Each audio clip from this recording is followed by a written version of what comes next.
fala aí, me fala as coisas dela. Ela tem alguma patologia de base? Antecedentes pessoais? Antecedentes pessoais dela, não. Não.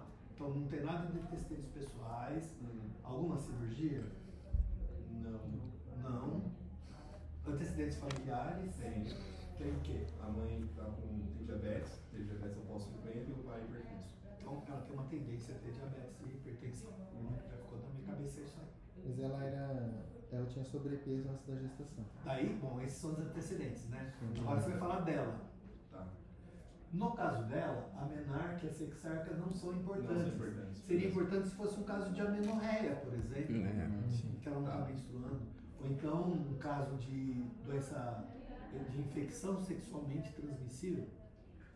Lembra, a gente não fala mais DST, a gente fala IST. É uma infecção sexualmente transmissível.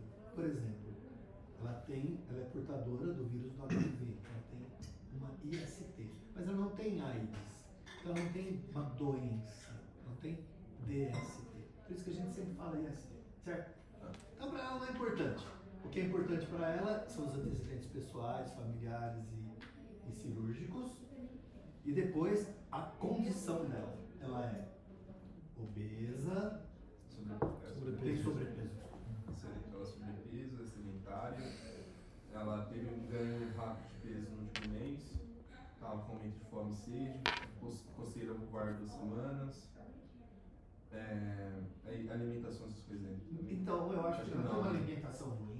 Essa história que ela teve uma gestação prévia com bebê gig, ela entra na É importante. história. Ela entra Não, pessoal. eu acho que agora, porque são coisas importantes. Bom, pode ser na hora Ser pessoal. quando você fala que é uma gesta 2 para um A0 C0 com um bebê gig. Pode ser. Tá. Ela estava com hemoglobina 11,8, estava numa leve anemia, e IgG positivo para toxoplasmose. E também estava, e nos exames estava com glicose presente na urina. Tá bom. Ele falou assim, ó, o Breno falou assim, ó, tem IgG positivo para toxoplasmose. O que precisa perguntar para ele a respeito disso? O IgM. E o IgM? O IgM tinha dado negativo. Negativo. Pronto. Então eu fico sossegado. Quando doença prega, ela é imune. Só pega uma vez. Passagem de caso perfeita. Certo? Maravilha. Esse não era um caso de uma mulher que estivesse internada nem nada, mas agimos aqui para treinar para o internato, como se ela fosse uma paciente internada. Certo? Beleza. Acho que é isso. Tudo bem, gente? Sim. Daí a gente tinha uns pontos para serem pesquisados, né? Vocês deram uma olhadinha? Fala só o primeiro, o que era mesmo? Ponto PAP, ponto a pesquisar. O ganho ponderal na gestação. Como que é o ganho ponderal na gestação? Quanto uma mulher uma mulher normal, numa gestação normal, ganha de peso? Ela pode ganhar de 11,5 a 16 na gestação total, mas por mês varia entre 1,200 e 1,700. Ouviram isso? Guarda isso. Isso ninguém vai perguntar desse jeito para vocês em nenhuma prova, mas pode fazer parte de uma pergunta. Eles não te falam se o ganho está normal ou não. Eles te falam o ganho e esse é o pulo do gato para você responder a questão. Certo? Então é quanto mesmo? De 11? De 11,5 até 16. Guarda 11 a 16. O que estiver mais perto disso na alternativa é o certo. De 11 a 16. Viu que ganha bastante? Sim. A gente precisa ganhar uns 2 quilos. Não, pode ser de 11. Uma mulher normal, hein? Uma mulher que é magra, bem magrinha, pode ganhar mais do que isso. Uma mulher que é gordinha, tem que ganhar menos. Então é 11 a 16. É bastante que pode ganhar. Se ganhar 16 quilos na gravidez, sai do jeitinho que entrou. Nem precisa de academia. Importante. As primas vão perguntar isso, as tias vão perguntar isso, os pacientes todas perguntam. 11 a 16. Certo? Dá mais ou menos 1 quilo por mês. 1,2 kg a 700. Pensa em meio a 1,5 por mês. Meio quilo a 1,5 kg por mês. Pensando na magrinha, na gordinha. Certo? Isso. Guarda na caixinha para sempre. Tá. Próximo. PAP.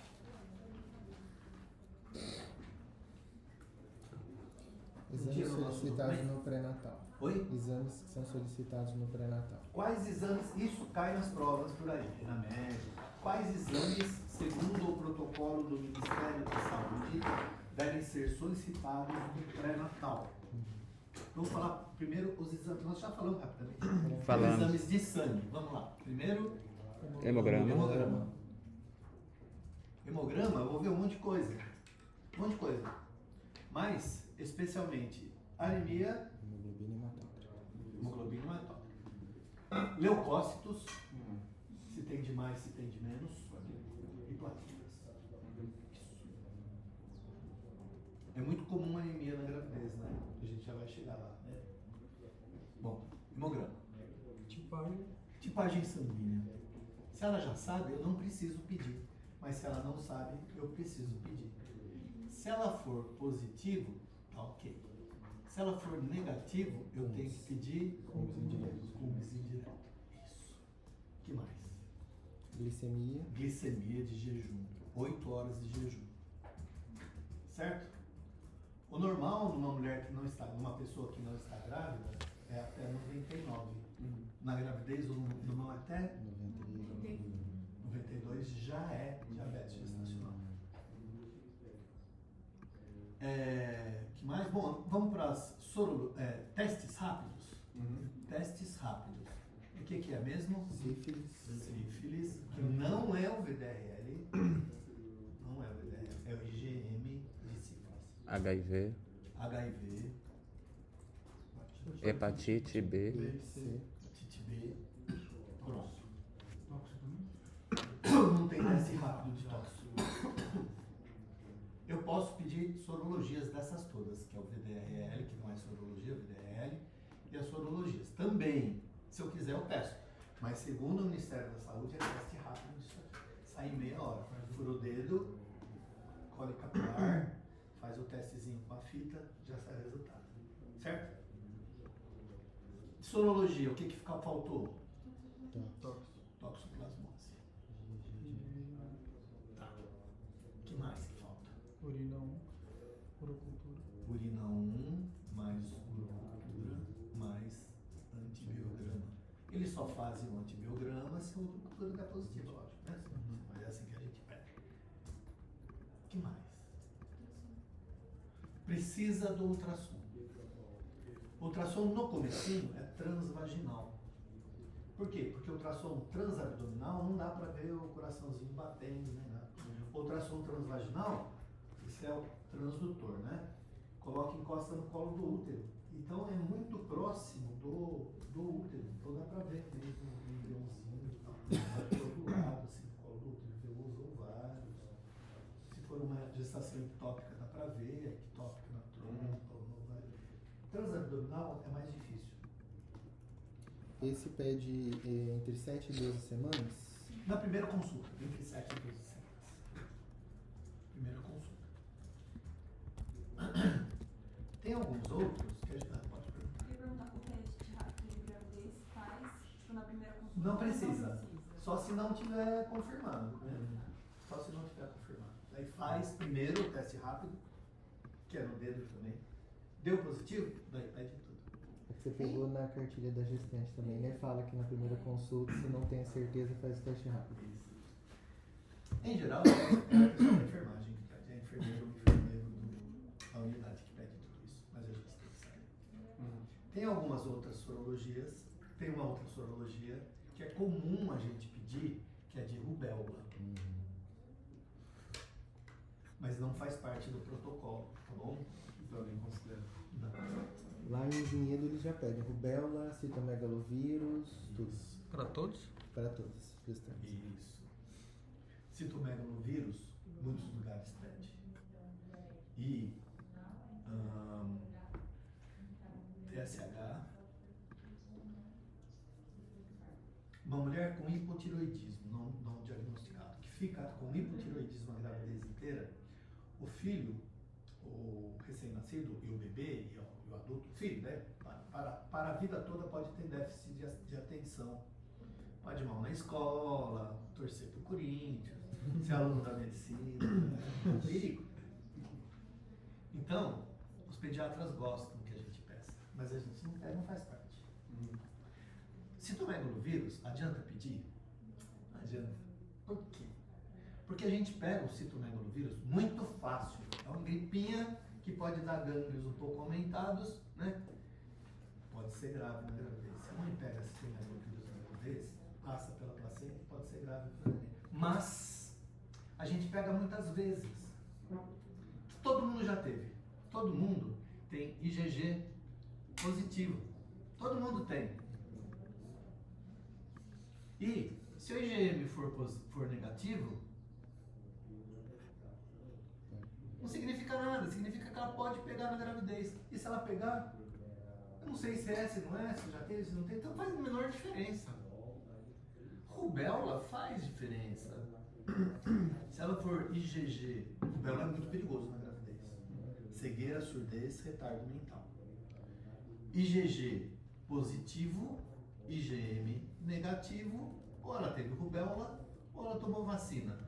Eu só pego uma vez na vida. Então eu não preciso me preocupar com rubéola. Se ela tiver uma febre com rush cutâneo, né? E coceira, eu falo, rubéola não é, porque ela já teve. Deve ser outra coisinha qualquer. Agora, se for positivo é importante, né? Bom, mas não faz parte. E se ela não teve, não pode tomar vacina na gravidez. Como não pode tomar vacina na gravidez, não adianta nada.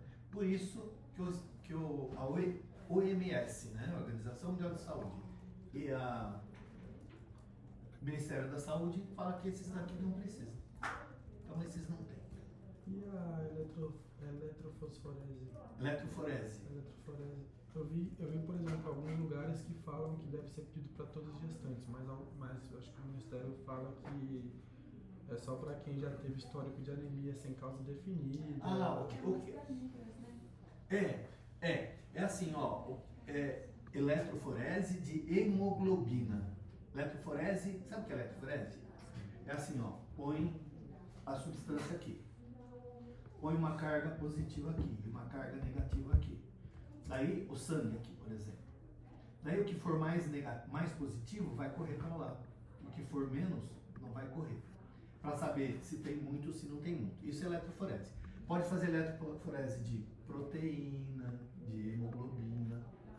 A eletroforese de hemoglobina é para saber se ela tem anemia falciforme. Anemia falciforme. Negras têm mais tendência a ter anemia falciforme.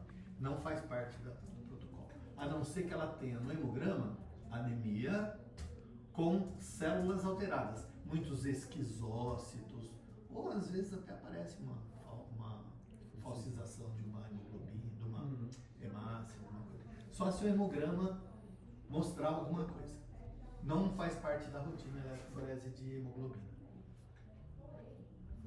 O que mais? Acho que só, né? Sim. Tá. Tudo bem? Relembramos? Sim. Relembramos. Vamos seguir. Outra PAP. Tinha um material que eu encontrei que fala que em regiões endêmicas pode pedir, por exemplo, malária. Se for uma região endêmica. Isso. Malária, sim. Se ela tiver história de problema intestinal, pede parasitológico de fezes também. Se ela tiver com corrimento, pode pedir bacterioscopia e exame a fresco da secreção vaginal. Mas isso não faz parte da rotina normal. Só se tiver algum problema. E se ela tiver com o Papa Nicolau em dia, a gente não colhe o Papa Nicolau. Se ela não estiver com o Papa Nicolau em dia, a gente colhe o Papa Nicolau no primeiro consulta. Pode colher de distância? Deve. Lembra como que é o protocolo de colher Papa Nicolau? Papa Nicolau, estou falando.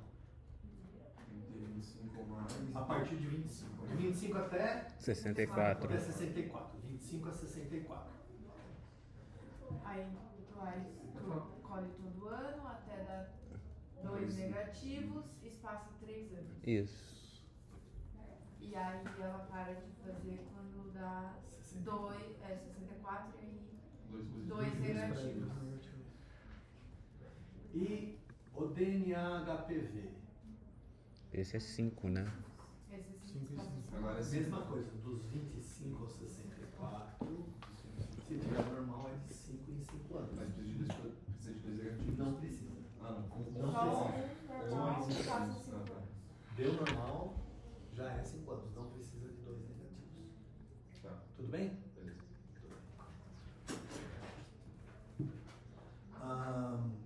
Tá bom, próximo. Vacinação. Quais vacinas ela deve tomar em toda a gestação? Difteria, tétano, coqueluche. Difteria, tétano e coqueluche, ela deve tomar mesmo se ela já estiver imunizada. É a DTPA, certo? Então sempre tem, isso cai na prova, isso aí vai cair na prova. Então DTPA tem que tomar sempre, todas as gravidezes. A do RH negativo, né?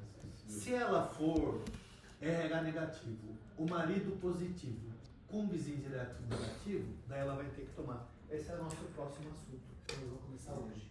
Então vamos deixar para lá por enquanto. Então, é a DTPA, o que mais que ela tem que tomar sempre? De gripe. Influenza. De gripe. De Covid eu não faço a menor ideia como é que está agora. Então ninguém vai perguntar do Covid por enquanto. É influenza que é da gripe. Então influenza e DTPA precisa. Certo? Sim. Qual pode tomar se não for imunizada? Hepatite B. Hepatite B. Isso, hepatite B. Por isso que a gente pede teste rápido, né? Bom, e é bom pedir a sorologia. Pela sorologia a gente sabe se ela já tomou a vacina ou não, certo? O anti-HBsAg vai dar negativo, quer dizer que ela nunca tomou a vacina. Daí ela toma as 3 doses. Ou completa o esquema se faltou alguma. Ou completa o esquema se faltou um. Dica entre aspas, dica pra vida. Pra vida. Muita gente que tomou vacina de hepatite B mantém negativo o anti-HBs. Não pega a vacina. Se não pegou a vacina dela, você vê o cartão de vacina e vê que teve, que ela tomou. E vê que o anti-HBs está negativo. Você faz o esquema completo.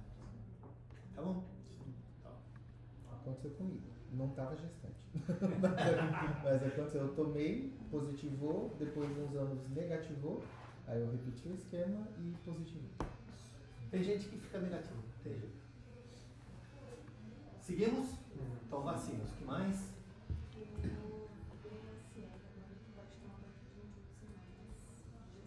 Vírus sincicial. Isso. O vírus sincicial respiratório. É a bronquiolite. É a vacina de bronquiolite. Faz parte do esquema. A gente indica com 28 semanas. Tá bom?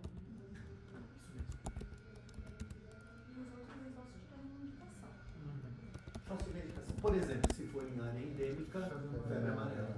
É. Seguimos? Tem mais? PAP? Faz. Opa. Eu não tenho que é peso normal do recém-nascido. Peso normal de um recém-nascido. Até quanto? De quanto até quanto? De 2,5 a 3,9. Então, 4 quilos já é grande. Menos de 2,5 é nenê de risco. O nenê aqui no Brasil só sai do hospital a partir de 2 quilos. Se ele nasce com menos de 2 quilos, ele vai ficar internado com a mãe até chegar nos 2 quilos. Mesmo que esteja super bem no quarto, andando, brincando de carrinho rolando, só sai com 2 quilos. Porque é muito risco. E o neném que nasce com menos de 2,5 também tem muito risco. Risco de desnutrição, de problema na amamentação, risco de bronquiolite. Então, precisa de uma vigilância do pediatra se nasce com menos de 2,5. Tá bom? Eu tinha anotado um aqui que era valores de glicemia e curva glicêmica na gestação. Será que era? Ou não? Anotei para mais. Bom, a gente vai ter que falar disso sim. A glicemia é 91, né? É. 91. Tá. Curva glicêmica. Já vamos falar da curva glicêmica, então. Já vamos falar disso. Tá bom. Deu mais que 91. Qual o diagnóstico? Ah, tá bom. Entre 92 e 125. É, diabetes. Diabetes. Sensacional, DMG. Se der mais que 125, É overdiabetes. Overdiabetes. ela já tinha diabetes, só que não sabia. É. Isso, diabetes diagnosticada na gestação, ou overdiabetes. Certo? Boa, boa. Tá. Se ela tem entre 92 e 125, Gestacional. eu já trato como diabetes gestacional. Pronto, já vai para o pré-natal de alto risco. É essa a resposta. E vai cuidar lá. Vai ser o pessoal os ginecologistas, não vai ser no posto de saúde. Não vai ser o médico de família, o ginecologista do posto, né? Vai ser no centro terciário. Aqui vai para a Unicamp, ou para a Maternidade de Campinas, ou para a PUC. Só que não tem vaga para todo mundo. Então eles reservam essas vagas para as coisas mais graves. Então, no fim das contas, é a gente do posto que continua tratando do mesmo jeito. Mas a resposta é que caminha para o pré-natal de alto risco. Certo? Mas como no posto a gente vai ter que tratar, nós vamos ter que saber como tratar. Peraí, Júnior, só uma dúvida. Se o da gestante bateu maior que 125, eu ainda trato como alto risco? Sim. Daí, ela, quer dizer que ela já era diabética, vai ser acompanhada no pré-natal de alto risco do mesmo jeito. Tá bom. Bom, mas muitas vezes a gente acompanha no posto, já vamos falar disso. Tá bom. E se deu menos que 92 na primeira? Adequado. Isso. E o que eu tenho que fazer? Para todas? Aí é o teste oral. Orientação? Tem que orientar. Mas tem que ter um exame que a gente tem que fazer, que é Teste de tolerância à glicose. É, o TOG. O TOG. que é a curva glicêmica. TGO. É, TGO. TOTG, teste oral de tolerância à glicose. Geralmente é assim que vem, viu? Tá. TOTG, esse é o nome. A gente fala curva glicêmica. Como que é a curva? Como que faz curva glicêmica? A mulher vai 8 horas em jejum, como se fosse colher glicemia de jejum. 8 horas de jejum. Daí coloca um catéter lá no laboratório. Colhe o sangue de jejum do catéter. Aquele borboletinho, sei lá. Daí ela toma um líquido que tem uma dose controlada de glicose, que é 75. As gestantes reclamam muito, porque elas em geral estão com enjoo ainda, estão em jejum, tem que beber. E é ruim mesmo, não sei porque é ruim. Podia ser gostoso, né? É, que é glicose, Tem um né? saborzinho, né? Tem um amarguinho, ele tem sabor, né? Tem de limão ou de laranja, mas ele tem um gosto amargo de remédio. É igual antibiótico, fala que é de morango tem um gosto ruim. De pirona em gosto, né? O sabor, né? Bom, e daí, a cada meia hora, ela colhe exame outra vez. O que quer ver?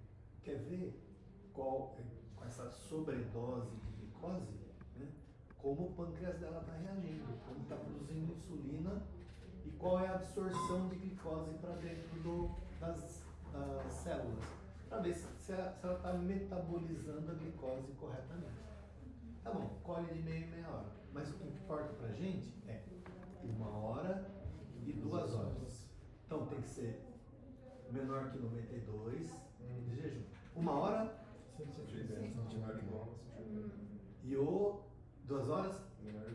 173. Isso tem que saber decor. Isso cai em todas as provas. Não sei porquê, sempre vem um valor de referência, mas tem que saber. A gente tem que saber. Né? 180, 153. Certo.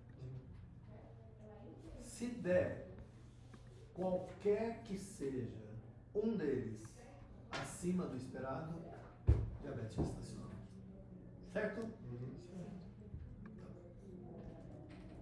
Se der acima de 200 também, né? Aí é o pré-diabetes antes da Acho que é na glicemia em jejum, né? Não, se Não. na glicemia em jejum se é mais de 126, é tipo É 2 pré. diagnosticado na gravidez. E aí, se após 2 horas é mais que 200, também. É mais que Pré. 2 horas. É. Mais ou menos. Após 2 horas, mais que 200. Certo? O que faz diferença? Porque geralmente a evolução é diferente. Quando já tinha diabetes antes, pode ter lesão de órgão-alvo já. É. Pode ter problema no rim, na retina, né, no fundo de olho, vascular, no coração, aumenta o risco de doença cardiovascular, trombose, insuficiência renal. Se não, se for da diabetes, ela não tem lesão de órgão, então a evolução é melhor. Certo? Tudo bem. Então isso é da curva glicêmica, TOTG. Pronto. A primeira QA, qual que era mesmo? As Alterações fisiológicas da gestação. Então, qual que é a primeira que a gente falou? Cardiovascular. O que acontece com o coração da mulher grávida? A frequência cardíaca aumenta a partir da 4ª semana, né? Então, aumenta a frequência cardíaca, o coração bate mais rápido, né? Isso chama cronotropia positiva. Crono é tempo, né? Crono é tempo. É cronotrópico. Aumenta a frequência cardíaca do coração. Que mais? E a partir do 3º trimestre, tá? Cronotropia. Aumentar. A partir do 3º trimestre, ela está 20% maior do que em relação às mulheres que não estão em gestação. Então, aumenta muito a frequência. Sim. E o que mais? O débito cardíaco. O débito cardíaco significa a quantidade de sangue que sai do coração por minuto ou por segundo, não é isso? É por minuto. Bom, se aumenta a frequência, lógico que aumenta. Mas tem mais uma coisa que aumenta no coração também. É isso. Isonomia. O volume sistólico aumenta. O débito cardíaco. O volume de sangue da mulher, a gente já não está falando do coração, mas está falando de cardiovascular, aumenta na gravidez, certo? Se aumenta na gravidez, vai aumentar dentro do coração também.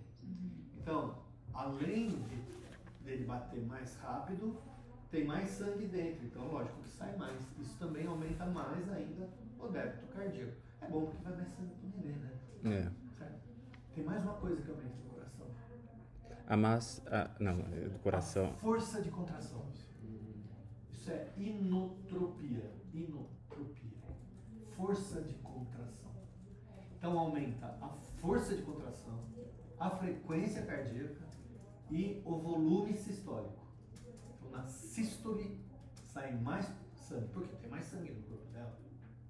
Inclusive no coração, no fígado também, no baço também. Eu vi que o débito cardíaco ele chega a dobrar na 32ª semana em relação às mulheres não gestantes. Já pensou? Se o coração bombeava, jogava para frente, não bombeava, jogava para frente, sei lá, 300 ml, quando ela não estava grávida, por minuto, jogar 600. É. 600. Não é impressionante? Quem que faz isso com a mulher? O bebê. Não posso falar bebê, tem que falar feto. Tudo por causa dos hormônios da placenta e substâncias que o feto... Isso. O feto controla a mãe completamente. É igual um astronauta dentro da cápsula espacial, né? Ele precisa da cápsula, mas quem controla é ele. A mulher para de menstruar porque a placenta libera um hormônio. O feto libera um hormônio. Não é uma coisa impressionante, né? Coisa mais maravilhosa no universo. Então tá. Aumento da frequência, da força e do volume. Por isso aumenta o débito cardíaco. Certo? E o sangue? O que acontece no sangue? Ele dilui mais, né? Ele dilui. O volume plasmático aumenta em cerca de 40% a 50%, enquanto a massa eritrocitária aumenta uma proporção menor. Mas então os eritrócitos aumentam também?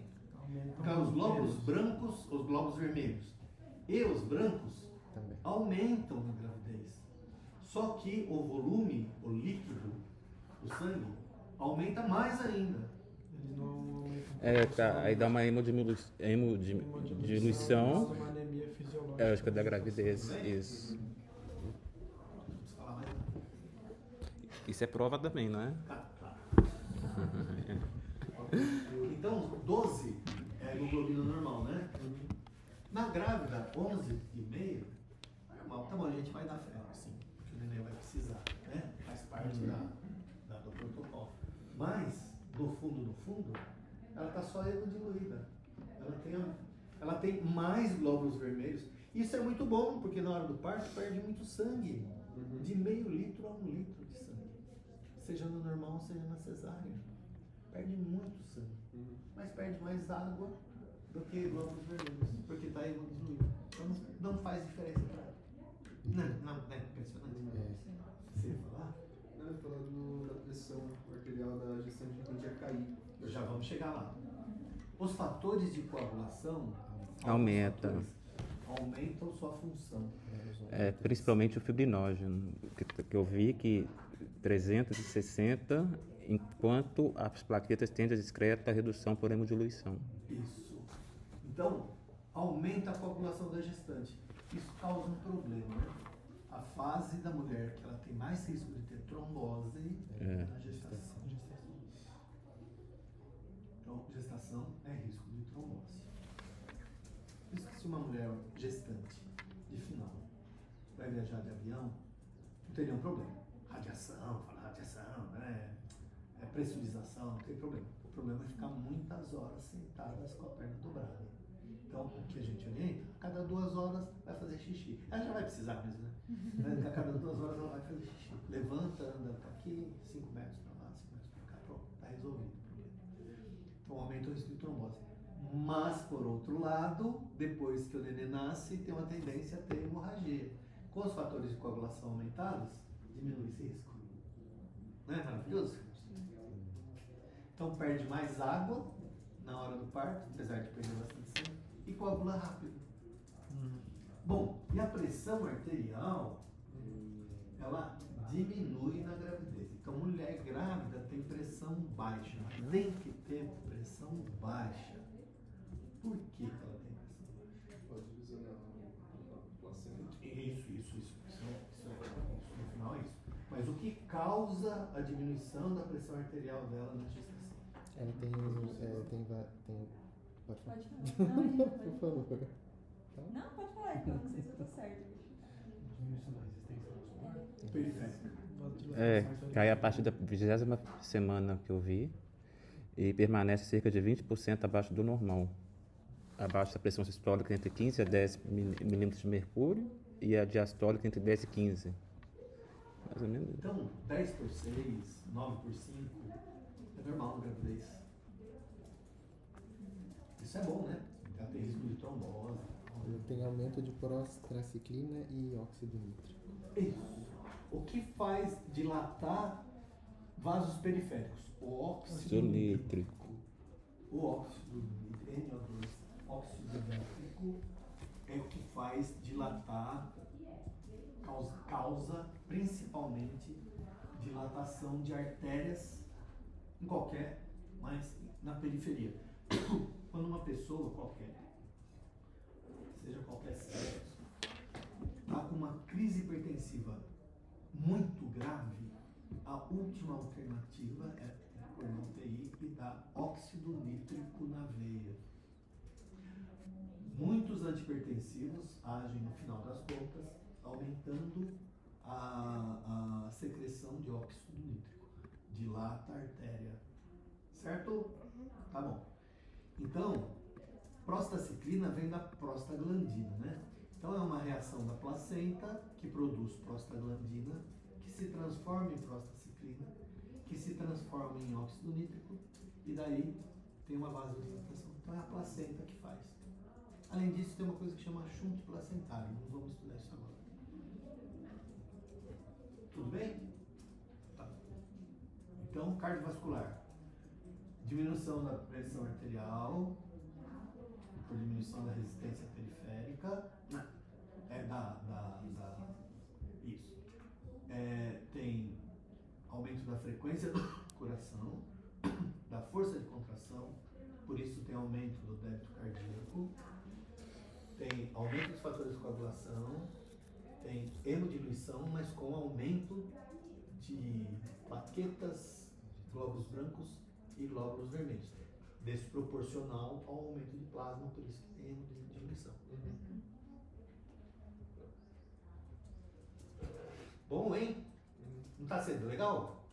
Eu vi lá no Tratado da Febrasgo que a mulher, quando está em decúbito dorsal, após 20 semanas, o útero comprime a veia cava inferior, tem isso? E que o retorno venoso pode causar hipotensão supina e que retorna em decúbito lateral esquerdo. Vocês querem uma palhinha? Obrigada. Não sei se isso é importante. Não? A barriga da mulher, aqui o bumbum, tá o útero, né? O útero ficou um pouco pra frente. O intestino fica tudo apertado aqui, ó. A bexiga aqui, ó, apertadinha. Fica tudo aqui, as alças intestinais. O diafragma, porque tá tudo apertado, ele sobe um pouco. Então muda um pouco o pulmão e a posição do coração também muda. Bom, veia cava inferior fica aqui. Aqui tem fígado, né? Veia cava inferior fica aqui, não é isso? Sim. Se eu olhar de frente, a mulher, que é a cintura da mulher, que está o útero, a veia cava, ela fica, aqui fica a aorta, vou desenhar por trás do útero, depois ela divide, né, em ilíacas, mas aqui a artéria aorta, a veia cava inferior, ela fica do lado direito, a mulher assim, né? Fica à direita aqui, ó. Tá bom. Se a mulher deita com a barriga para cima, a artéria é dura, porque ela tem camada muscular bem forte. A artéria aorta é dura. A veia é molenga, ela não tem uma camada muscular forte, ela é frouxa. Então, se a mulher ficar deitada com a barriga para cima, o peso do útero, do nenê, da placenta, do líquido, sobre a aorta não faz diferença. Mas sobre a veia cava, ela dá uma pressionada. Então, retém mais sangue nos membros inferiores. Quando ela levanta, a pressão mantém-se baixa. Dá um reflexo vago, vasovagal, diminui a frequência cardíaca, cai a pressão, dá hipotensão ortostática ou hipotensão supina. Pode dar queda. Aí 7/2, 7/3 a pressão, dá uma tontura e pode cair, desmaiar, bater cabeça. O que faz melhorar? Ela não ficar deitada com a barriga para cima. Ela deitar de lado, para o peso do útero sair de cima da veia cava. E por que fala que é do lado esquerdo? Porque a veia cava fica um pouquinho mais para o direito. Então, para o esquerdo, sai mais ainda de cima. Certo? Então, sempre que a gente vai examinar uma gestante durante o trabalho de parto, que vai fazer a dinâmica uterina, para avaliar a frequência de contração uterina, a gente pede para ela ficar deitada do lado esquerdo. Por quê? Para melhorar o retorno venoso. Para o coração, melhorar o débito cardíaco, vai mais sangue. Tudo bem? Está muito lento, muito devagar, muito chato? Não. Vocês vão falando aí. Seguimos? Sim. Pulmonar, o que acontece? Aumenta a frequência respiratória. Ela respira mais rápido. Com isso, aumenta PO2, o que é bom para o feto. Isso que é o mais importante. As outras coisas são detalhes que eu acho que eu, na minha opinião, não são importantes. Que mais? Do renal. Os rins, ureteres e a bexiga sofrem compressão mecânica, né? Por causa do peso É do ovo, isso. né? Uhum. Eu vi que os altos níveis de progesterona vão atuar na musculatura do tônus da uretra, que vai promover a dilatação do trato urinário e, consequentemente, a estase urinária. Isso. Então, ó, guarda na caixinha. Progesterona relaxa tubos. A progesterona, A mesma que tem na pílula anticoncepcional, no DIU, no implante, a que a mulher produz, que a placenta produz um monte. Ela relaxa tudo. Então, o esôfago fica mais mole, então ela tem mais azia, enjoo. O intestino fica mais mole, o peristaltismo diminui, relaxa. Então ela tem obstipação intestinal. O ureter também engole, né? O ureter tem engole. Ele tem peristaltismo também. E por causa da progesterona na gravidez, ele fica mais mole. Então, retém mais urina. Então, o ureter, ele dilata. Além disso, ainda tem o peso, a compressão, então dilata mais. Se dilata mais e tem uma tendência a ter estase urinária, qualquer líquido que para no nosso organismo infecciona. O que ela tem risco? De infecção urinária. Infecção urinária. E uma infecção urinária baixa, uma cistitezinha merreca pra gente, que sara com remedinho, pra gestante pode virar Pielonefrite alta, né? Tá. Mas fisiologicamente, o que acontece com o débito renal? Com a filtração renal? Aumenta. Por quê? Porque está aumentado o débito cardíaco. Então, o rim funciona mais, precisa funcionar mais. Por isso que a mulher faz mais xixi. Só que além disso ainda tem a compressão sobre a bexiga fica pequenininha, faz mais xixi ainda. Diga. Eu ia falar que eu cheguei a ver que a creatinina plasmática e a ureia, elas vão estar menor do que antes da gravidez. Porque o rim funciona mais, joga mais fora. Né? Uma pessoa normal, que bebe pouca água, como que vai estar a ureia dela? A ureia serve mais pra gente aqui, comum, não nefrologistas, urologistas. A ureia serve muito para saber se está hidratado ou não. Então quando a gente vai colher exame de sangue de manhã, fica 12 horas, se ficar 12 horas em jejum e não beber água, a ureia vai dar um pouco alta, não se assusta. E a creatinina não. Creatinina tem a ver com o funcionamento do rim. Mas quando o rim funciona muito, joga muita creatinina fora. Então, abaixa a ureia e abaixa a creatinina. Por causa do aumento da filtração glomerular, do volume de filtração glomerular renal. E aumento do risco de infecção urinária. Por isso tem que tratar muito bem a infecção. Corrimento, tratar muito bem na gravidez e infecção urinária. Mas Tinha a alteração do trígono vesical também, né? A pressão abdominal, o trígono fica retificado, então isso aumenta a chance de infecção também. Essa alteração anatômica. boa. Sim. É comum, estava vendo um material que é comum você ter alguns achados, uma pequena proteinúria, glicosúria também por conta dessa... Aumento da filtração glomerular. E pelo aumento da oferta da glicose também, né? Isso. O que acontece com a glicose? Agora nós estamos já em diabetes gestacional. Já que vocês falaram de glicose. O que acontece com a metabolização da glicose na gestante normal? Naturalmente acontece nela uma resistência periférica à insulina. Então uma gestante tem resistência periférica à insulina. Por quê? O que causa isso? Isso é para quê? Para aumentar isso.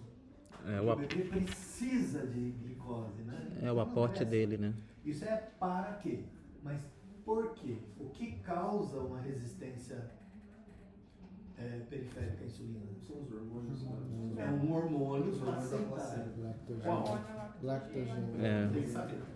O placentário Hormônio lactogênio placentário. Somatotropina.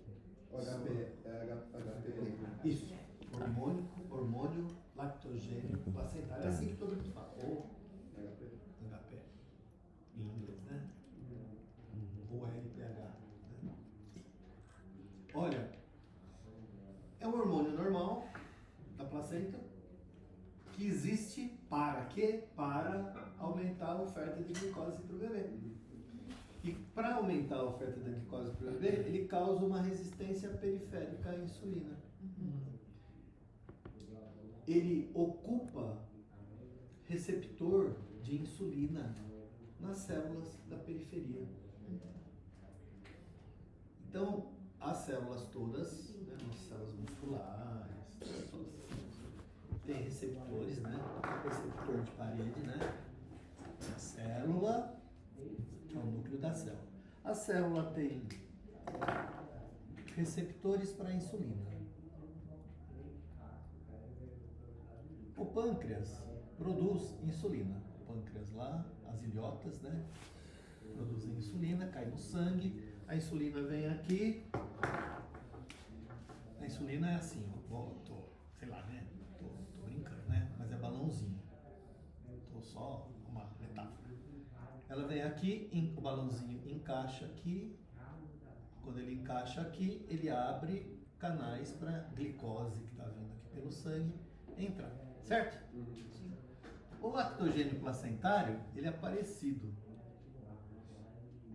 Então, ele vai lá e consegue ligar. Quando ele liga, não deixa lugar para a insulina. Só que ele não deixa a glicose entrar. Então, sobra glicose no sangue. A glicose que sobra no sangue vai para o feto.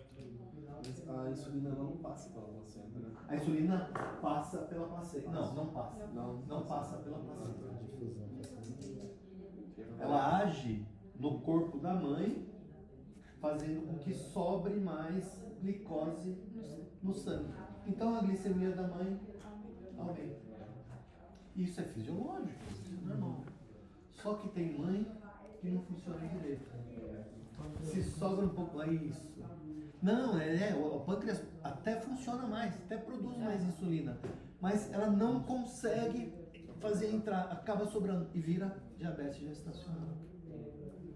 Quando o mecanismo fisiológico que existe para aumentar a glicemia da mãe, para aumentar o aporte fetal, não funciona direito, acaba sobrando glicemia no sangue da mãe, glicose no sangue da mãe, causando diabetes gestacional. Quer dizer, alterando vasos sanguíneos, alterando o funcionamento do fígado, alterando o funcionamento do pâncreas, certo? Que é a diabetes gestacional. E daí, se tem muita glicose, mais do que o nenê precisa, o nenê não tá nem aí, meu. Ele gosta de picanha. Então ele continua comendo. A glicose passa pela placenta, lógico, né? Vai pro bebê. E o bebê vai ganhando mais glicose. Isso, ele engorda. Ele cresce demais e engorda. E como que fica a glicemia do nenê? Do nenê? Do feto. Alta. O bebê também fica com hiperglicemia. Por isso que ele cresce muito. E, por causa disso, como é que fica o pâncreas do nenê? O que ele faz com a insulina? Então ele fica hiperinsulinêmico. Então o feto fica hiperglicêmico e hiperinsulinêmico. Não porque a insulina da mãe passa pela placenta. O bebê produz. Pode causar hipoglicemia no nascimento, né? O que vai causar hipoglicemia no nascimento. Por quê, né? Porque a hora que ele sai de dentro do útero, ele não tem mais aquele aporte, agora vai ter que mamar na mãe, meu, porque ele tem uma merrequinha. Ele não tem mais. Só que o pâncreas está acostumado a produzir muita insulina. Então ele vai ficar sempre hipoglicêmico. O que tem que fazer? Vai para a UTI. Feto de mãe diabética, quase sempre, assim que nasce, vai para a UTI. Fica fazendo destro de hora em hora, colhe um pouquinho fura o pezinho, né? Colhe um capilar, né? Que é mais fácil do pé do que da mão, né? Então, fura o pezinho, colhe um capilarzinho e faz o destro de hora em hora. Se tiver com glicemia muito baixa, põe soro com glicose para manter a glicemia adequada. e vai diminuindo a glicose aos poucos para o pâncreas e diminuindo a produção de insulina devagarzinho. Quando normaliza, tira, dá para a mãe mamar. O Júlio, esse processo demora quanto tempo, mais ou menos? 48 horas, 72 horas. Merreca, né? Pro médico não faz nem cosquinha, pro nenê também. Mas pra família, isso é um desespero. É mesmo. Que o neném tá internado. 3 dias na UTI, com hipoglicemia. Não é nada, mas pra eles é um desespero. É isso que a gente tem que evitar, tratando bem a diabetes gestacional. Uma das coisas, né?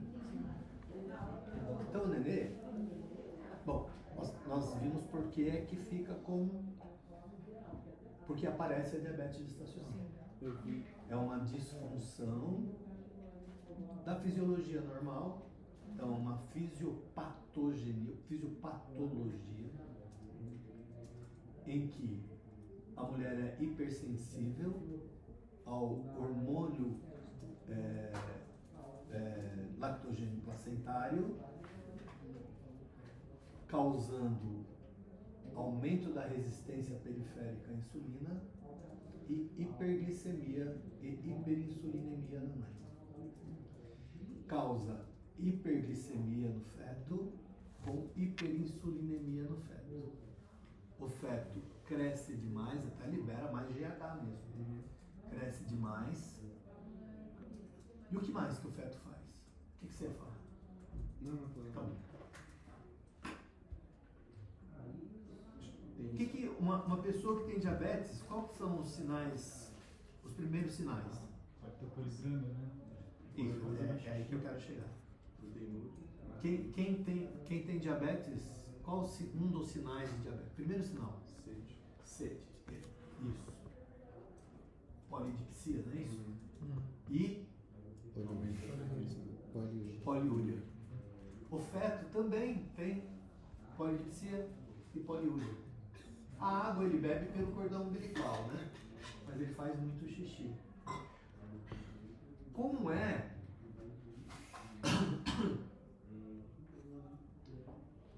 produzido o líquido amniótico durante a gestação? Tem uma fase que é o xixi do bebê. É assim, ó. Eu não sei se é importante saber isso, mas é assim, ó.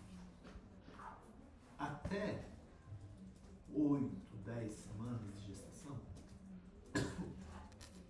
o líquido amniótico é um ultrafiltrado do plasma materno. O sangue da mãe passa, o plasma da mãe passa pela placenta, ela não retém, e vaza para dentro das membranas amnióticas e forma um líquido amniótico. Até 8, 10, 12 semanas. Por que eu falo assim, várias semanas? Porque não tem precisão mesmo. 8, 10, 12 semanas. Depois, até lá pelas 22 semanas, o bebê ainda não tem queratina na pele. A pele do bebê é igual a pele de sapo. Já jogaram sal no sapo? E na lesma? Já. Não? Tem gente que é ruim, né? Se jogar sal na lesma, ela derrete, né? O epitélio dela, não sei como que chama a pele da lesma, ela não retém muito bem a água lá dentro. Se você jogar sal, que é hiperosmótico, toda a água sai, ela derrete. O bebezinho lá dentro do útero é assim também. Até 20, 22 semanas, ele não tem queratina na pele. Se a gente jogar água salgada lá dentro, a água dele sai e ele morre. É um jeito de provocar um aborto de fetos entre 12 e 20 semanas. Você joga uma solução hipersalina, uma salgada, e ele morre lá dentro, depois o útero espera. Isso é bizarro. Estados Unidos até que usa bastante. Depois de 22 semanas, já tem queratina. Então tá. Entre 12 e 22 semanas, o líquido amniótico é um ultrafiltrado do plasma fetal. Então, do sangue do feto, o plasma vaza e forma o líquido amniótico. A partir das 22 semanas, é urina fetal. Um pouquinho de secreção pulmonar, mas é principalmente urina fetal. Se o neném tem poliúria, como é que vai estar o líquido amniótico? Polidrâmio. Eu me perdi um pouco nos prazos. Peraí. A partir de que prazo que é um ultrafiltrado do plasma do feto? Pensa assim, até 12, de 12 a 22. É da mãe. E a partir. Não, até 12 é da mãe. De 12 a 22 é ultrafiltrado do feto. Depois de 22 é a urina fetal. Então, se é um nenê mal formado, que não tem rim funcionando, como que vai estar o líquido amniótico? Zero. Vai estar sem líquido amniótico. Se a gente faz ultrassom, um nenê de 30 semanas não tem líquido, a primeira coisa que a gente pensa, tem algum problema no rim. Se for homem, pode ter uma obstrução da uretra. O pênis dele tem lá uma válvulazinha que entupiu a uretra. A bexiga do bebê vai estar grande e não vai ter líquido amniótico. Certo? Mas isso não é importante agora. Ô, Gino, só para calcular. Então, depois das 22 semanas, a urina do bebê complementa o líquido amniótico. O líquido amniótico é urina do bebê. O bebê, ele tem alguns movimentos respiratórios. É lógico que ele não respira dentro, né? Fica dentro do líquido e ele não respira. O oxigênio vai pelo cordão umbilical, o gás carbônico sai pelo cordão umbilical, a mãe que joga para fora. Certo? Ótimo. Mas ele tem movimento respiratório, ele treina a respirar. Ele faz. Então entra líquido amniótico no pulmão e sai. Né? Por que ele não afoga? Porque ele não precisa disso, não precisa de oxigênio. O oxigênio vai pelo cordão umbilical.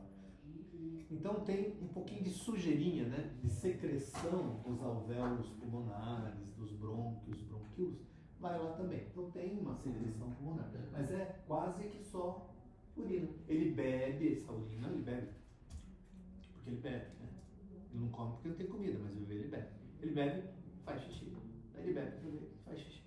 Não tem problema, é estéreo. Certo? Estou viajando muito. Seguimos? Então, a mãe diabetes gestacional é uma disfunção da fisiologia materna que é hipersensível ao hormônio lactogênico placentário. Tem outras coisas, hein? Progesterona também atrapalha, cortisol atrapalha, prolactina atrapalha, mas é principalmente isso daí que a gente tem que saber. Tem o hormônio do crescimento da placenta, né? GH, né? Isso. Que costuma piorar depois da 20ª semana. Por isso que quando que a gente faz a curva glicêmica, TOTG, 24 a 28 semanas. Que é a época que está pior. Isso aí está pior. Tá bom. O bebê fica grande, então fica com macrosomia fetal. Esse é o nome correto. Então tem tendência a macrosomia fetal, tendência a polidrâmino.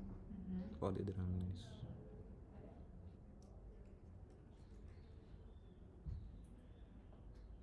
Tá bom.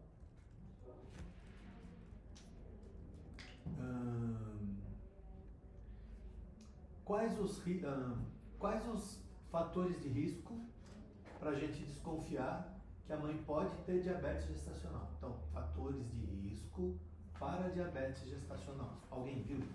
Idade avançada. Idade avançada. Mulher com mais de 35 anos. Ai, sinto muito. Mas depois de 35 já é considerada gestante idosa. O certo é encaminhar para o pré-natal de alto risco. Menor de 18, maior de 35 para... Por que a gente não encaminha? Porque não tem vaga. Mas, quando vocês tiverem, se vocês forem trabalhar no posto, você encaminha para provar que você encaminhou. Se tiver algum problema, a culpa não é sua. E eles vão falar não. Daí você continua acompanhando no posto. Então, primeiro, idade materna. Outra. Sobrepeso, obesidade. Obesidade, sobrepeso. Diabetes mellitus gestacional em outra gestação anterior. Ou filho grande na outra gestação. Isso. Eu vi SOP também. Síndrome dos ovários policísticos. Porque quem tem síndrome dos ovários policísticos, quando engravida, tem mais tendência a ter diabetes. Porque quem tem SOP tem resistência periférica à insulina. Sinais que indicam resistência insulínica, acantose nigricans também, obesidade centrípeta. O que é acantose nigricans? São aquelas manchas que dão na pele. Aqui, ó. É. Aqui é escuro, ó. Pela Aqui é hiperinsulinemia. escuro, ó. Pode contar. Tem síndrome metabólica, tem resistência periférica à insulina. Pode ser na axila também. Pode ser na virilha também. Isso é um sinal, não é patognomônico, mas é um sinal muito forte de que tem síndrome metabólica. Tendência à doença cardiovascular, hipertensão e resistência periférica à insulina. Viu uma gordinha com aqui escuro? Pode contar. A gente não fala nada, mas a gente vê na rua e a gente sabe que tem. Certo? Tá bom. Acho que tá bom, né? Esses fatores de risco. Então a nossa tem sobrepeso, a nossa tem nenê grande na última gestação, tem uma alimentação ruim, ou sedentária, tudo para ter diabetes. Tá bom. E quais os riscos de diabetes gestacional para a mãe? Pré-eclâmpsia. Qualquer coisa que diabetes diminui a imunidade, certo? Sim. Então aumenta o risco de ter corrimento. Qualquer. O mais comum é candidíase. A cândida precisa de muita glicose.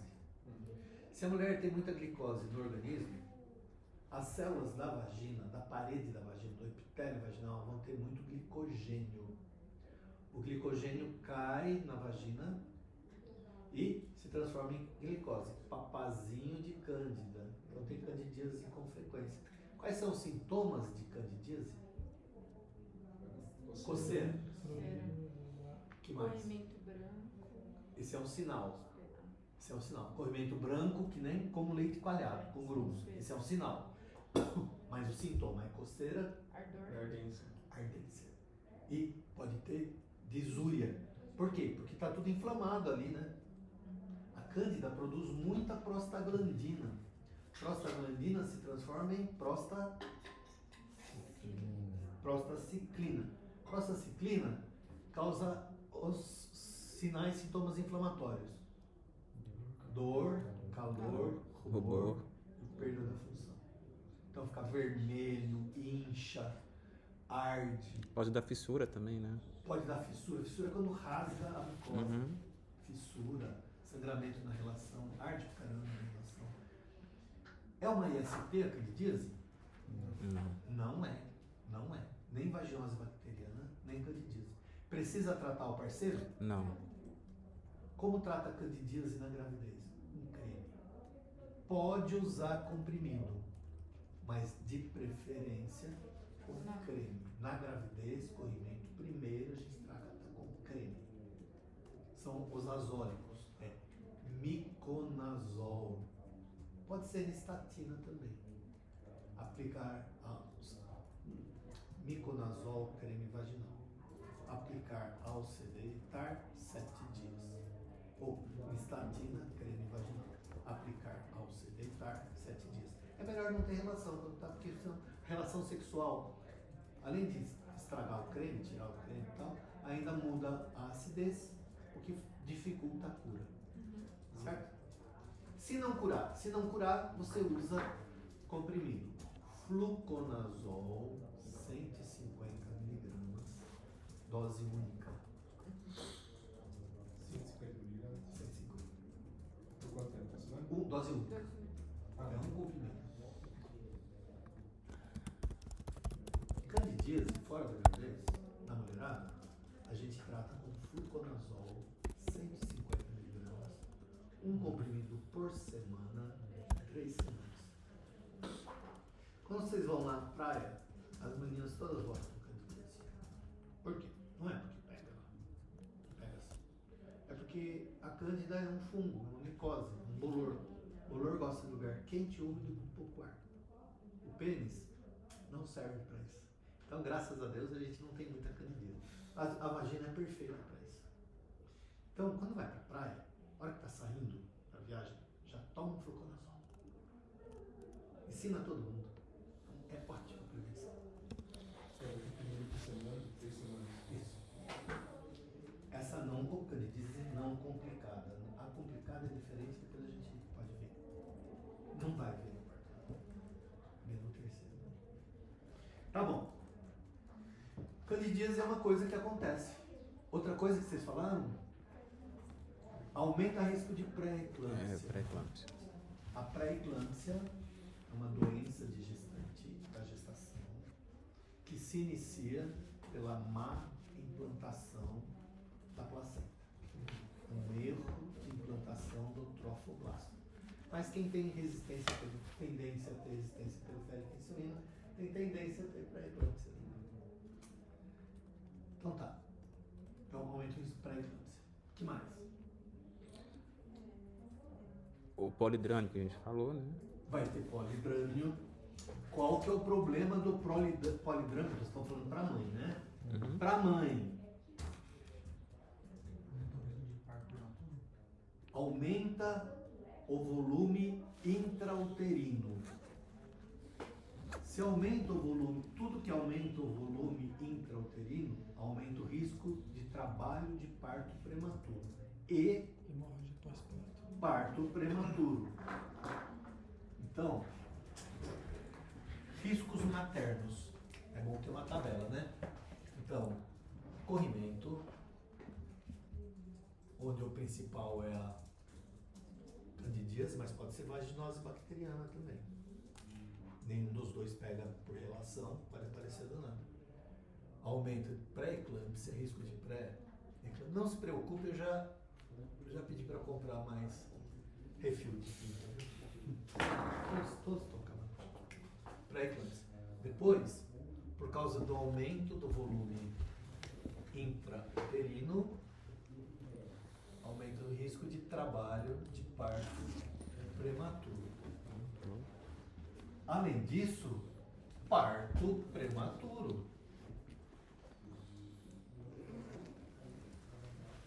Daí vocês falaram também de hemorragia pós-parto. Por que pode dar hemorragia pós-parto?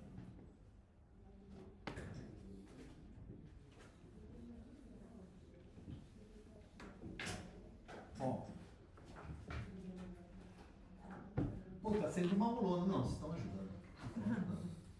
Vocês estão falando e eu estou explicando os motivos claramente. Eu sei que vocês leram, mas fica um pouco confuso lá. Tá o útero, grávido, a vagina, né? Parede do útero, aqui tem a placenta,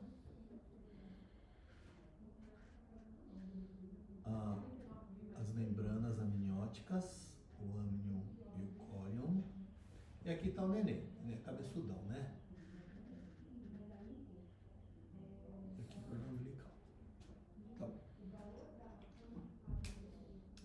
por que para o sangramento depois do parto? O que sangra na hora do parto? O que sangra na hora do parto é a ferida placentária. Então sai o bebê, sai a bolsa das águas e sai a placenta.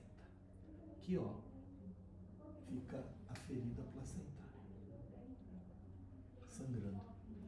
A irrigação uterina vem lá da ilíaca interna, a artéria uterina, a artéria uterina circula o útero, bom, por um lado e por outro lado, né? Elas se encontram lá em cima. Daí tem as, acho que chamam radiais, e aqui tinha as espiraladas, né? Que tem as radiais. Bom, quando o neném nasce, o útero contrai, né? Ele diminui muito de tamanho, imediatamente, contrai. É um músculo, né? Um miométrio, mio é músculo, métrio é útero, em latim, miométrio. Então, o miométrio é um músculo. As fibras do miométrio, elas são todas pressões aleatórias. Assim, ó, tem uma fibra assim, uma assim, outra assim, outra assim, forma como se fosse uma rede, né? Uma rede de fibras, bem aleatória. E os vasos sanguíneos passam por ela. É assim, as fibras do útero são assim, uma para cá, para cá, para cá. O vaso, as artérias radiais, passam assim, ó, transversalmente. Quando o útero contrai, ele aperta, ele clampeia os vasos. Isso tem nome chique, chama pinças vivas de Pinar. Eu tinha um anestesista, tinha um amigo anestesista que estudou, ele era residente de anestesia, depois nós trabalhamos juntos muitos anos. Estava 2 anos depois de mim, então eu era residente, Desde a residência, quando nascia o nenê, ficava lá o anestesista, né? Ele falava, Dr. Júnior, pinças vivas de Pinar. Eu trabalhei 20 anos com ele, toda cesárea, todo parto normal, ele falava, Dr. Júnior, pinças vivas de Pinar. E outra coisa que ele falava, quando a mulher tinha a marca de cesáreas havaianas, ele falava assim, Dr. Júnior, antes de começar assim, ninguém sabia o que era. As legítimas. Daí começava a anestesia. Zé Du, presidente da Sociedade Brasileira de Anestesia. Cara grandão. Bom, por isso que para o sangramento. Agora, o músculo estirado, quando tem estiração. Você joga no futebol, o cara dá uma paulistinha, né, na coxa. Estira o músculo. Perde a função. Ele não contrai. Fica um tempão sem. Uma mulher que tem um aumento do volume intrauterino, as fibras ficam muito esticadas. Quando nasce o nenê, elas não conseguem contrair. Então dá hemorragia pós-parto. Então, trabalho de parto prematuro, porque está muito esticado, quer contrair. Às vezes tem o parto prematuro mesmo. E depois pode ter hemorragia pós-parto. Então a gente tem que vigiar mais de perto quando é gestante diabética. Aquela 1 hora, o 4º período do parto, que é 1 hora, 5º período, que é 1 hora depois do parto, que tem que ficar, a puérpera tem que ficar no centro cirúrgico, a gente tem que ficar vigiando, porque pode ter hemorragia. O que mais? O risco de infecção urinária, né? A gente falou. Infecção urinária. Nossa, eu perdi. A gente está falando dos riscos da mãe, não é? Da mãe. Se a gente lembrar mais, depois a gente fala. E desordem hipertensiva da gravidez. Ah, bom, a gente já pôs pré-eclâmpsia. Ah, de pré-eclâmpsia. Desculpa. Vamos seguir. E pro feto? Macrosomia. Isso. Macrosomia fetal. O que aumenta risco de hipoglicemia. O traumatismo. Toco é parto. Traumatismo de parto. Isso é tanto no vaginal quanto na cesárea? Tanto. Não é muito fácil tirar o neném na cesárea. Se você não souber tirar, não consegue tirar. Tem que tirar a cabeça do jeito certo, tirar o ombro. Não é muito fácil. Ou então, tocotraumatismo é quebrar a clavícula, né? Se precisar usar fórceps, como ele é muito grande, pode machucar o rosto com fórceps, né? Isso é tocotraumatismo. Pode, parto normal, na cesárea, saiu a cabeça, mas você não está conseguindo tirar o ombro. Chama distócia de ombro. Pode quebrar a clavícula espontaneamente, ou o médico quebrar a clavícula para poder tirar o nenê, ou pode ter um estiramento do plexo braquial e o nenê ficar com o braço mole. Pode ser 1 semana, 1 mês ou a vida inteira. Então esses são os tocotraumatismos, certo? Porque o neném é muito grande. Que mais? Desconforto respiratório do recém-nascido. Sinceramente eu não sei, é mesmo, é um risco. Mas eu não sei por que ele tem isso. Precisava perguntar na pediatria, vocês podem perguntar Eu depois. li que é porque a hiperinsulinemia fetal vai diminuir a produção de surfactante. Ah, pronto, aprendi! Diminui a produção de surfactante. Tá. E também malformação fetal. Malformação fetal. Ah, diabetes gestacional causa malformação fetal? Sim. Principalmente se for diabetes tipo 2, que ela já era. E pior ainda se for diabetes tipo 1. Então, malformação fetal. Principalmente do coração. Então, diabética a gente sempre pede o exame de ecocardio fetal. O que mais? O topotraumatismo, ele existe, vamos dizer assim, uma chance aumentada mesmo que seja um parto cesáreo. Mesmo. Porque na cesárea também pode quebrar a clavícula, também pode tirar o plexo braquial. É mais difícil, né? Você pode, qualquer coisa, você abre o útero. De qualquer jeito, abre assim, depois abre assim. Ele tem que sair vivo. Mesmo que a mulher saia sem útero, né? Aquela coisa de escolher entre a mãe e o filho já não existe mais. Existe ou sobrevive a mãe ou sobrevive o filho. A taxa de óbito neonatal era, ao começo do século XX, 1910, 1920, no mundo inteiro era altíssima. Cesárea é uma cirurgia potencialmente contaminada, então precisa de antibiótico. Até ter antibiótico, não se fazia cesárea, porque morria a mãe. Né? Porque dá infecção se não usar antibiótico. Na hora da anestesia já dá antibiótico. Antibiótico é década de 40, 1940. Então a mortalidade materna e fetal até 1940 era altíssima. Agora é meio baixa, graças a Deus. Prematuridade. Se tem risco de parto prematuro, ele tem risco de nascer prematuro. Aqui, ó, rotura prematura de membranas. Rompe a bolsa antes da hora. Isso aumenta o risco de infecção, risco de parto prematuro. Aqui tem também aumento do risco da descolamento prematuro de placenta. A placenta descola do útero. Daí para de oxigênio para o neném morre. E a mãe morre também por causa do sangramento que dá aqui dentro. A pior urgência que tem na obstetrícia é descolamento prematuro de placenta. Você tem que arrancar o neném em 2 minutos, senão morre todo mundo. Acho que é isso. Ah, bom, e hipoglicemia, né? Hipoglicemia fetal. Eu vi hiperbilirubinemia. Por quê? Eu não tinha entendido. Do feto nasce com icterícia. Distúrbios eletrolíticos também. Sim, tanto materno quanto fetal, por causa da hiperglicemia. Hiperbilirubinemia tem a ver com ou destruição de hemácias, que sobra muito, ou fígado que não tá metabolizando corretamente. Então, algum problema hepático ou é hemólise. Eu não sei. Eu vi que é hemólise. É que aumenta a bilirrubina e dá icterícia neonatal. Aumenta a hemólise fetal. Tudo bem? Tá acabando, gente. Tá acabando. Calma.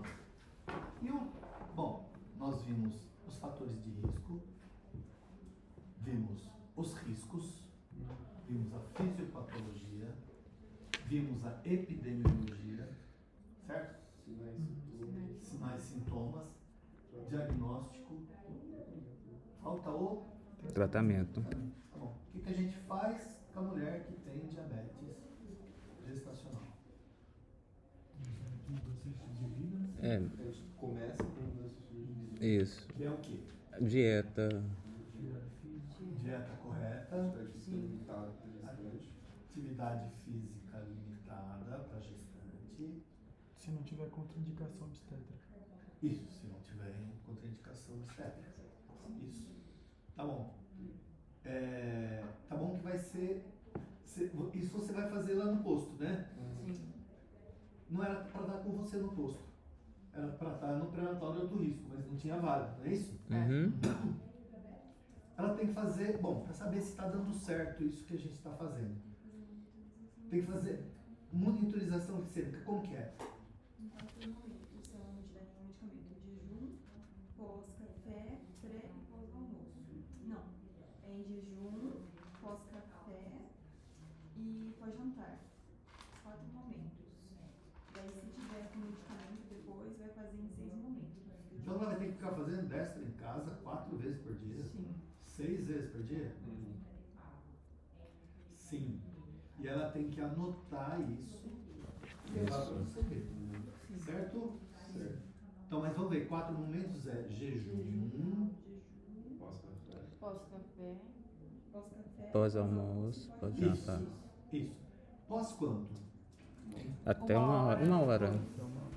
Definir 2 horas. Certo? Tá bom. Tem que ser quanto? Quanto você espera que é normal? Em Abaixo. jejum tem que ser abaixo de 95, 1 hora pós-prandial abaixo de 140 e 2 horas é abaixo de 100. Não precisa as 2 horas, viu? É porque É entre 1 e 2, né? o perfil glicêmico completo que eu vi e o simples. Não, vamos sempre no simples. Tá. Então, em jejum, tem que estar com menos 125, mais um número para decorar. Né? E pós-almoço, pós-jantar, pós-café, 1 hora depois, tem que estar no máximo 140. 140. Tá bom. Então, ela marca isso, ó. Segunda-feira, dia tal. Jejum, pós-almoço, pós-jantar, pós-café da manhã. Isso. Jejum tem que estar quanto? 95. Até 95. Até 95 tá bom. Pós-prandial até 140. Isso. Tá bom. Quando não está bom? Quando estiver acima disso. Quando tiver quanto por cento acima disso, você já tem que agir? Acho que 30%. 30%. Oi? 2 valores ou mais alterados. 30% das vezes Em 14 dias. em 14 Isso. dias. Acima de qualquer desses, a gente tem que mudar alguma coisa. Não está dando certo, vamos entrar com algum remédio. Certo? Então, Isso. assim, não deu certo, daí não tem jeito. Daí é terciário mesmo. É para tal de alto risco mesmo. O que eles vão fazer lá? Eles vão entrar com remédio. Primeira opção: Insulina terapia. Insulina. Ela atravessa a placenta. Por que Isso. não atravessa a placenta? É insulina humana, para não dar. Hoje se usa mesmo. E insulina. Tem opção via oral. É da metformina, mas ela atravessa a placenta, só que ela está sendo cada vez mais uma opção mais usada agora. Cada vez mais usada. Então não está errado entrar com metformina. Mas a primeira opção é insulina humana. NPH. Daí tem. Irregular também. Daí tem todo um esquema. Talvez para a prova de residência vocês tenham que saber. Por agora, de jeito nenhum. Certo? Quem for fazer GO na prova oral, é bom saber. Não é legal? Então nós sabemos tudo já de diabetes gestacional. Estudem para a prova. Estudem para Não é claro. o que a gente falou aqui, não tem mais o que. O principal foi dito. Foi dito. Certo. Indicações da metformina. Tem mais uma coisa, pode falar. Seria mais a falta de adesão à insulinoterapia, vai depender da acessibilidade também da região, a dificuldade da própria gestante em fazer a administração, estresse em níveis exacerbados decorrentes do uso de insulina e restrição alimentar excessiva da gestante. É assim, por que quando você não dá insulina? Quando não tem, ela fala, não vou usar. Não uso. Ou ela não consegue fazer. Tem gente que não consegue fazer. Os corintianos lá. Vamos chupar sorvete e enfia o sorvete no olho. Cadeira. Sempre fui corintiano. Tem mais uma coisa, e no parto? O que a gente faz na hora do parto? Ela vai nascer. Ela está usando insulina. O que faz no parto quando está usando insulina? tira a insulina no dia. Tira no dia do parto, você tira a insulina. E depois? E daí ela vai ficar com soro fisiológico, soro glicosado, e você vai ficar fazendo destro, né? Sim, Se olha acaba lá, se aumenta a glicose, diminui a glicose, né? Ah, ela vai ficar em jejum, só que com soro glicosado. E depois que nasce? Você suspende a insulina e você faz o teste de tolerância oral à glicose por 16 semanas. Sim, de 6 a 12 semanas. Pós-parto. Tudo bem? Sim. Mas durante quanto tempo isso aí? E aí, se a paciente não puder Não, é só 6 a 12 semanas, então 3 meses. 40 dias, 2 meses, faz o teste. Dependendo do que der no teste, você vai cobrar com diabetes, ou... porque é para ter 6 semanas depois do parto. 6 semanas é o puerpério, né? 6 semanas. 6 semanas dá os 40 dias da dieta, dá 42 dias, 6 semanas, né? Então isso é verdade, é uma coisa tradicional, mas a gente continua usando 6 semanas. Em 6 semanas, os hormônios já devem estar normal, né? O útero já deve estar normal, os hormônios normais, por isso que pode voltar para a vida normal, né? Então, se ela teve hipertensão na gravidez, até 6 semanas depois do parto, ela pode continuar hipertensa. Depois de 6 semanas, se ela continuar hipertensa, ela vai ser hipertensa para sempre. 6 semanas, ela pode continuar diabética, por causa ainda da influência do lactogênio placentário. Depois de 6 semanas, não. Depois de 6 semanas, se ela ficar, ela é diabética, ela vai recuperar como diabética. Certo? Uma dúvida, eu tinha visto que para paciente com diabetes gestacional você já pode entrar com AS em baixa dose. Tá bom. 100 miligramas, mais infantil, depois do almoço. Para quê? É uma prevenção de pré-eclâmpsia. Até a 30ª semana, né? 36ª semana que assim. Por que até a 36ª? Porque depois de 36 semanas, já não é mais considerado prematuro. Pode nascer a qualquer momento. Diminui o risco de Se você... hemorragia. Isso. O AS, ele é antiagregante plaquetário. Então, na hora que nascer, vai ter que ter plaquetas funcionando. Então, você tira o AS mais ou menos uma semana antes do parto, né? Para não ter risco no parto de hemorragia. Intervalo e outra SP. Outra SP é muito fácil, muito fácil. Vai ser 15 minutos. Tudo bem? Ok. Quando? Porque assim, a diabética, até o final, ela tem risco aumentado de tudo, ó. Então, se tá tudo bem com o nenê, na hora que não é mais prematuro, tira esse nenê. Quantas semanas? Você pode tirar, mas dependendo. Eu vi que tem 4 situações. Ah, Aí depende, se a paciente for tratada só com a dieta, não precisa ter parto antecipado. Aí se ela usar a insulina e a glicemia estiver controlada, o parto pode ser de 39 semanas a 39 mais 6.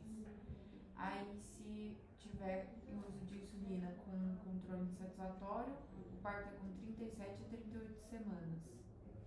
Aí se for diagnóstico de macrosomia fetal, tem que antecipar o parto no momento do diagnóstico, e com alteração do bem-estar também deve realizar o parto no diagnóstico. então assim, olha, depende da gravidade, certo? E eu vi também acima de 4 quilos o feto, 4.000 gramas, também tem que fazer rápido também. É a macrosomia. Isso. Acima de 4, acima de 4 quilos, a gente diz que é macrossômico. Acima de 4,5 é indicação formal de cesariana, certo? Sim. Tem muita chance. Entre aspas, vou falar baixinho, acima de 4, gente da cesárea. Mas na prova é 4,5, tá? Tá. Então assim, depende. Tá muito controlada, deixa naturalmente ver se entra em trabalho de parto, até no máximo 40 semanas. Depois de 40 é pós-natismo, né?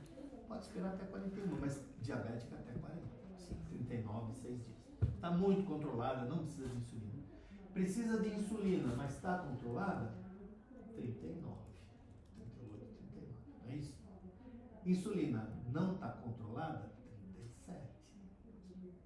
Neném está com problema? A hora que precisar. Certo? Certo. Isso é quente, viu? Os caras.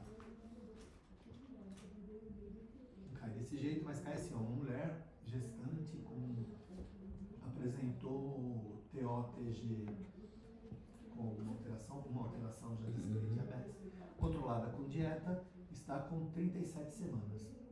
Idade gestacional, feto com ultrassom com 3,5 kg, cardiotocografia para ver o bem-estar fetal normal.